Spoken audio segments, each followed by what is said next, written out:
جس نے علی اکبر کا لاشا اٹھایا ہوگا اس وقت رسول اللہ کے دل پہ کیا گزر رہی ہوگی؟ جس نے امام قاسم کا لاشا اٹھایا ہوگا اس وقت رسول اللہ کے دل پہ کیا گزر رہی ہوگی؟ یہ کوئی ڈھکا چھپا نہیں ہے بلکہ صحیح میں موجود ہے کہ حضرت عبداللہ ابن عباس کو بتا دیا تاکہ امت کو پتا چل جائے کہ نبی کے دل پہ 61 ہجری کے 10ویں محرم کو نبی کے دل پہ کیا گزری تھی۔ ام المومنین سیدہ ام سلمہ کو بتا دیا کہ 61 ہجری کی 10ویں محرم کو رسول اللہ کے دل پہ کیا گزری تھی۔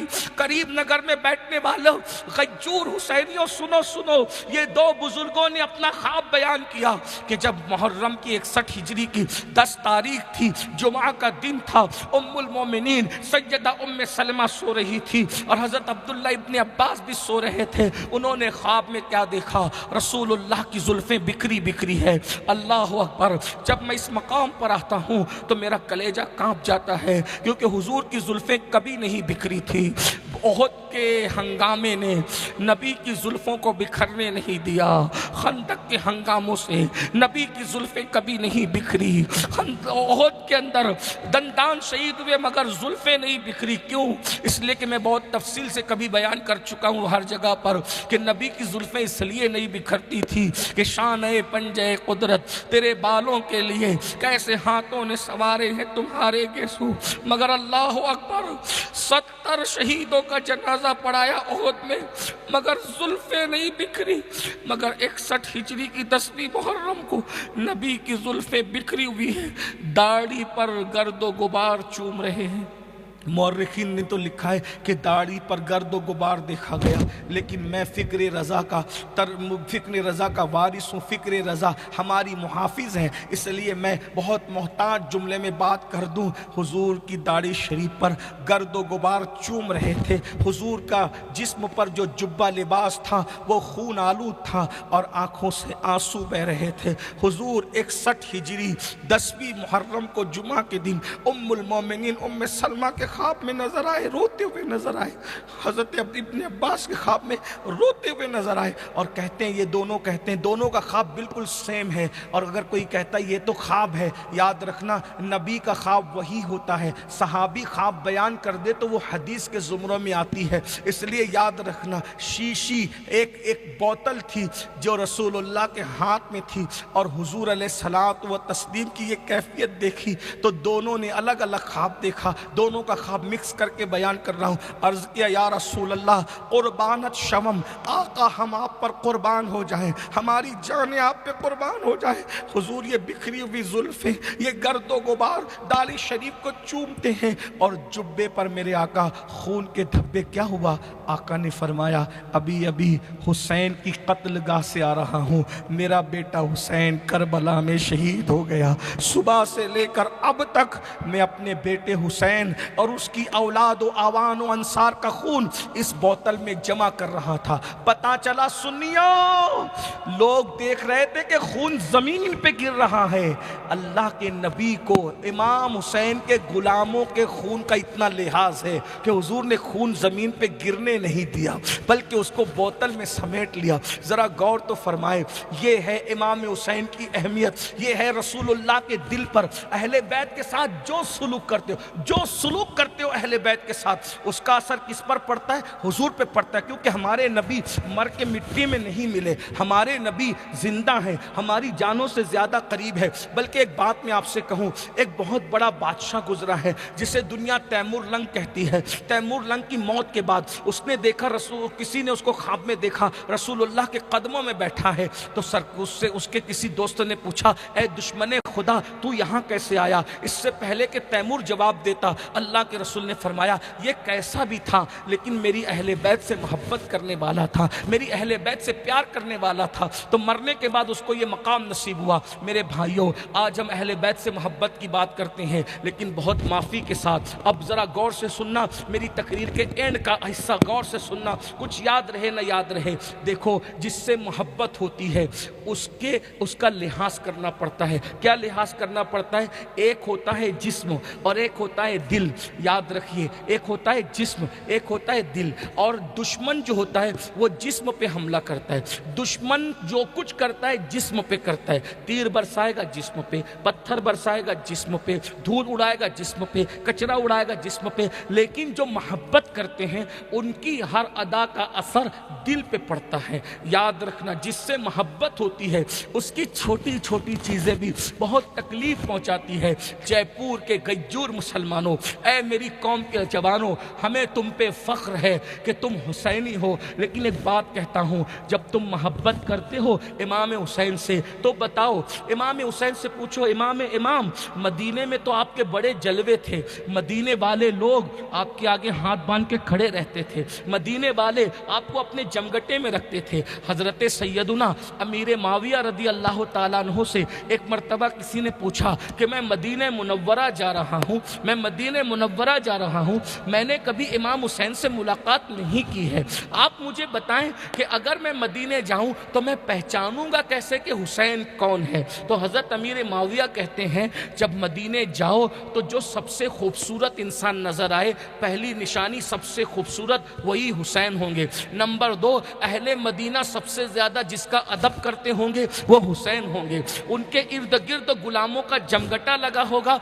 वो हुसैन होंगे। वो सर झुकाकर मस्जिद में होंगे वो हुसैन होंगे। आप बताएं कि ये निशानी हज़रत अमीर बता रहे हैं, हज़रत अमीर माविया बता रहे हैं। अल्लाह अकबर, तवज्जो फरमाए, गौर फरमाए। अब आपसे पूछता हूँ, हमने मोहब्बत की है, आखिर पूछो, इतनी इज्जत थी मदीने मुनव्वरा में कि लोग पैदल नहीं चलने देते थे, इतना एहतराम था मदीने मुनव्वरा में कि बच्चों को भी पैदल नहीं चलने देते थे। जब गाजी अब्बास और शहजादा अली अकबर दोनों मिलकर मदीने के बाजार में आते थे तो भीड़ लग जाती थी नबी के शहजादों को देखने के लिए। ये मोहब्बतों का माहौल था। लेकिन मदीने तैयबा की राहतें छोड़कर करबला के रेगजारों पर क्यों आए? क्यों आए? पूछिए, इमाम से पूछिए। और मेरी गुफ्तगू ये मेरा दर्द दिल है, सुनियो, क्यों आए? शहजादा अली अकबर हम शबीए पैगंबर खाको खून में तड़पता देखा ना। आपको पता है हुसैन इब्ने नुमैर, स्वाद से हुसैन इब्ने नुमैर वो बंदा कातिल है हजरत सैयदना शहजादा इमाम अली अकबर का। जब हुसैन इब्ने नुमैर ने शहजादा अली अकबर के सीने में जो है वो नेज़ा खोसा और नेज़ा डाला, शहजादा अली अकबर ज़मीन पर आए। जब ज़मीन पर आए तो उसने लात मार करके नेज़े का हिस्सा तोड़ दिया और तोड़ करके कहा, हुसैन बहुत बहादुर बनता है, अब बेटे के सीने से जो है ये नेज़ा निकाल के बता, तब तेरी बहादुरी समझ में आएगी। आपसे पूछता हूँ, ये कैफियत एक बाप के दिल पर, एक कैफियत, तुम भी बेटों के बाप हो, तुम भी बच्चों के बाप हो, और अल्लाह ने हमें भी पंजतन के गुलाम और कनीज़े अता की है। बच्चे अगर तेज़ रफ्तारी के साथ बाइक भगा कर निकल जाएं तो हमारा दिल धक धक करता है। बच्चों की बीमारी का जिक्र सुने, घर से फ़ोन आ जाए, बच्चे को बुखार है, तकरीर में दिल नहीं लगता, सफ़र में दिल नहीं लगता, बेटी बीमार है, दिल नहीं लगता।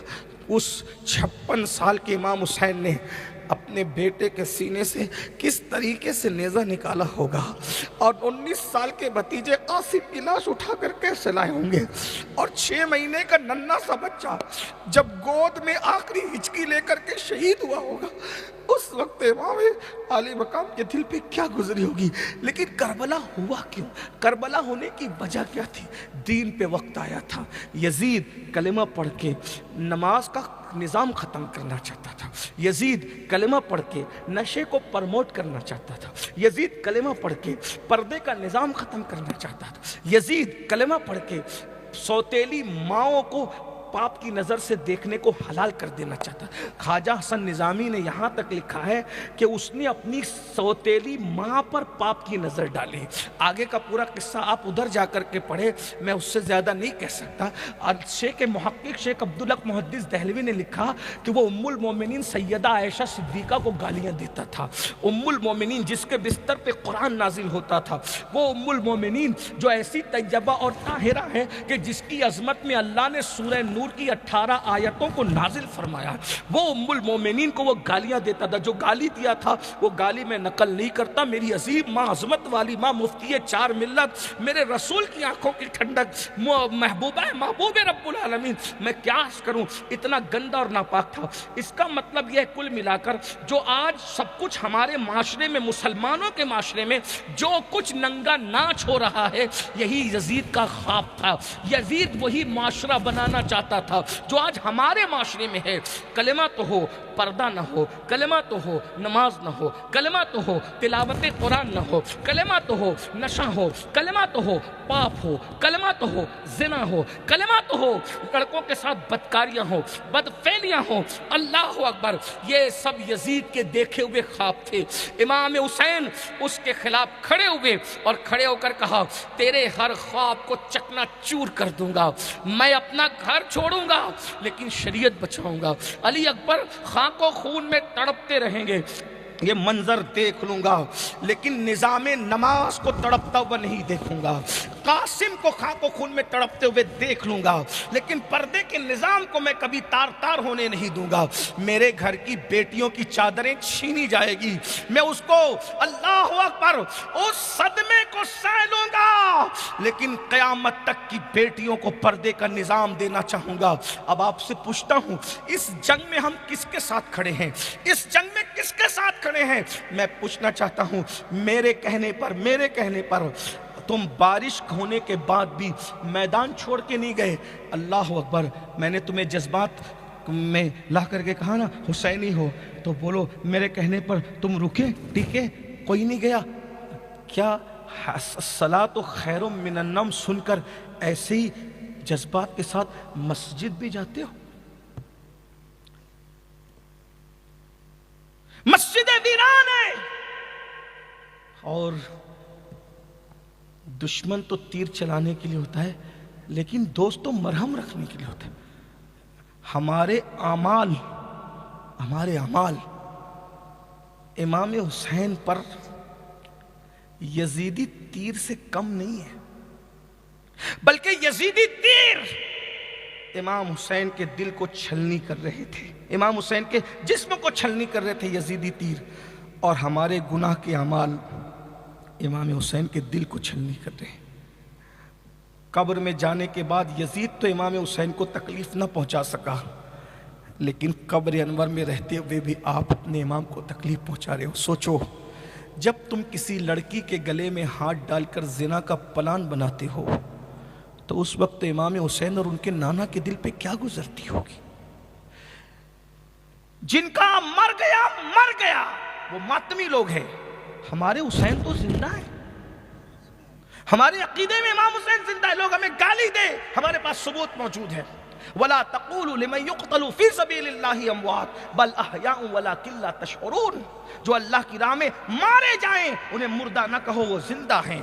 बल्कि एक मकाम पर फरमाया कि उनको मुर्दा गुमान भी मत करो, उनको मुर्दा गुमान भी मत, मुर्दा कहना तो दूर की बात, मुर्दा तुम सोच भी नहीं सकते, वो जिंदा हैं। और एक बात बताऊं, इमाम हुसैन यकीनन जिंदा हैं। वो हमें अल्लाह की अता से देखते हैं, वो हमें सुनते हैं। हाँ, अगर किसी को यकीन नहीं आता तो मैं कुरान पेश कर दूं उसके सामने। जब सुलेमान अलैहिस्सलाम को एक चूंटी 3 मील के फासले से देख सकती है और उनको सुन सकती है, वो अल्लाह जो चूंटी को सुनने और देखने की इतनी ताकत दे, तो वो जो नबी का बेटा है अल्लाह ने उसको कितनी ताकत दी होगी, अल्लाह ने उनको कितनी कुव्वत दी होगी। लेकिन बस इतना कहना चाहता हूँ दर्द दिल के तौर पर, मेरे भाइयों बताओ, क्या आज मुसलमान के 16-16, 17-17 साल के लड़के और लड़कियां जिना और बदकारी की तरफ नहीं जा रहे?